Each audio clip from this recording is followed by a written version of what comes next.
So I'm replacing this outlet. So I'm gonna let you see what's entailed in this. This is not for instruction because I'm not an electrician. So I know enough about electricity to do things where it's straightforward. And basically, if I'm changing out an outlet, I'm just putting the wires back the way that they were. Number one, make sure electricity is off and have a tester to make sure that it's off once you open this up. So I'm just putting in a new GFCI outlet. And the old one has been in here for about 12 years because that's how long we've been in this old house. And I put it in because the bathroom had no GFCI in it, and that's actually a code regulation. So you do not want to have bathroom outlets that don't have a safe outlet in them. And I believe I'm also correct in saying, a lot of people will point out that you should replace a GFCI after 10 years because it will not be as accurate in working at that point. My tester, Commercial Electric, I like a lot of their products.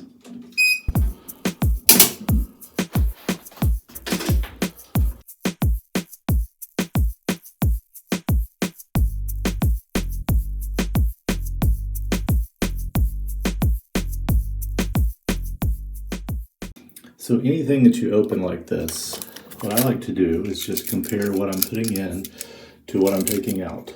And so gold and silver are important because the gold one is going to be the black wire, the hot wire. The silver is going to be the white wire. And then you have a neutral wire to connect, and that's on the green.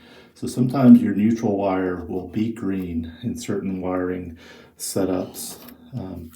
But with this one, it's an unsheathed copper wire.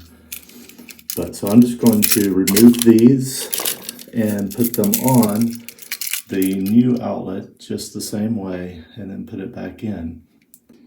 So if you're looking closely, you will also notice a difference between the one I put in and the one I took out. So this little thing on the side, that's for a 20.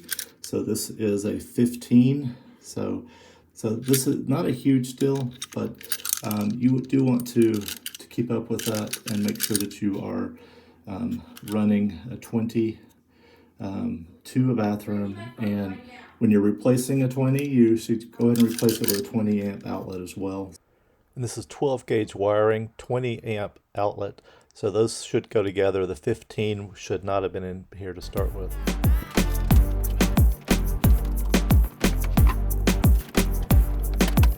So a pair of these is pretty good. Now mine's lost the spring, but they are still very helpful because not only are they a wire stripper, but they're just really good for being able to pinch a wire when needed. So tools I'm using, Commercial Electric tester. It's very, very sensitive. Even if you rub it against something, it will get a static reading. And then the Klein tools. Another very essential tool if you're doing much work, but is the bigger Commercial Electric electrician pliers. So a lot of people will recommend attaching your ground wire first, then attaching your neutral wire, and then attaching your hot wire last. And that's just mainly so you don't move your hot wire much, I think, in terms of getting it reinstalled. You don't want to, so it's really hard. And I find I've done a lot of wiring over the years, and probably my biggest mistake is in pushing the things back in. Anytime I've had a problem with an outlet, it has usually been that the wiring wasn't tight enough. And I think that usually happens with trying to push things back in, because you get the just trying to maneuver and you get things pushed out of place.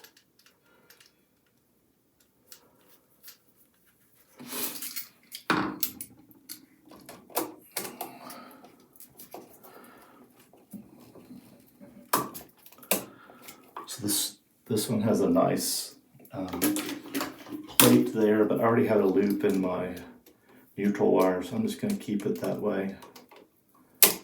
Tighten it up a bit here.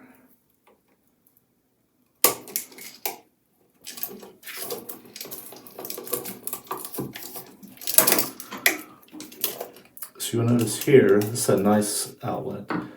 And don't buy your electric outlets as a no-name brand from Walmart. This is not an area you want to go cheap on.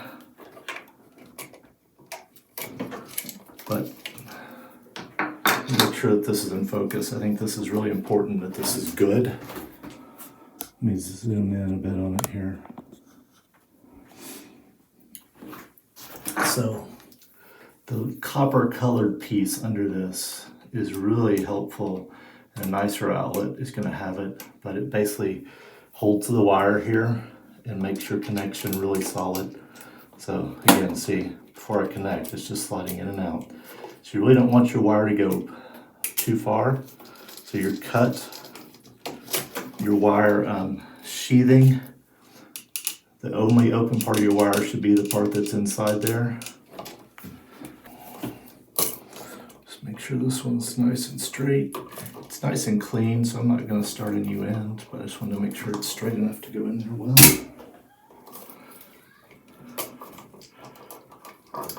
Maybe I don't have it open enough. There we go. So again, the wire is all the way in. It's going the whole length here, but not going further. And then there's no uncovered wire sticking out. So kind of like buying an outlet, also electrical tape. Don't buy the cheap stuff. There's a huge difference. And you'll even notice some of it's rated for different temperatures. If you're going to use it outside, you need to get good stuff. And I bought cheap stuff. It just doesn't work very long.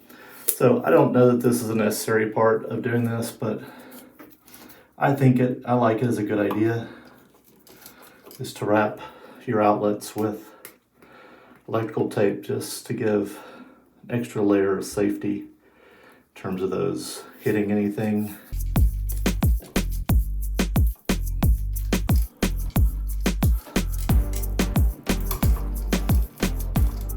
It's all covered up. How well can you see? So these are 12 gauge wires, which is what a bathroom is supposed to have. And so when I push these in here, I want to try to push not just with the outlet, but try to push the wires themselves back in there so that I'm not messing with my connections as much as I can. I want that to get in there and then get the stuff lined up here. Because again, it's a big deal in terms of your keeping the connections really solid. You don't want to move it more than you have to. Then I prefer to use a screwdriver instead of a power screwdriver here, so you don't over tighten. And you'll notice I am putting it in upside down. And this is really something I would eventually like to do to all my outlets in the house. But if you ever notice in hospitals and schools, the outlets are turned with the ground prong up. It's just a safer way for them to be in the wall. So if you're used to outlets looking a certain way, it looks kind of funny, I think, but if it's safer, right?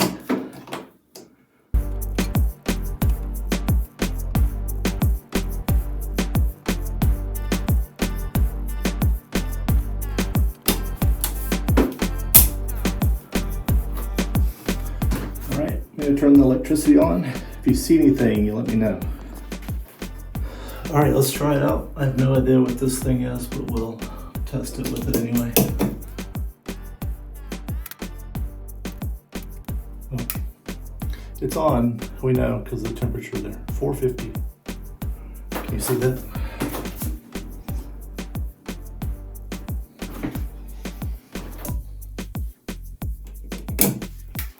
So that just took me about 20 minutes here. Had the tools on hand, had bought the outlet a bit ago because I knew this would need happening. And so, again, don't do this if you're not sure. Electricity will kill you. Make sure you know how to turn it off, how to test it that it's off. And where I live, the local code says that I may do this kind of work, but you need to check that out where you live. Don't do something illegal. And Just make sure you're being very safe. Electrical fires are also a real hazard, so make sure your wiring is good and really tight in there, and everything in there looks really nice and clean. So, but if you're looking to do this on your own, I think it's very doable. So I hope this video was helpful. Thanks.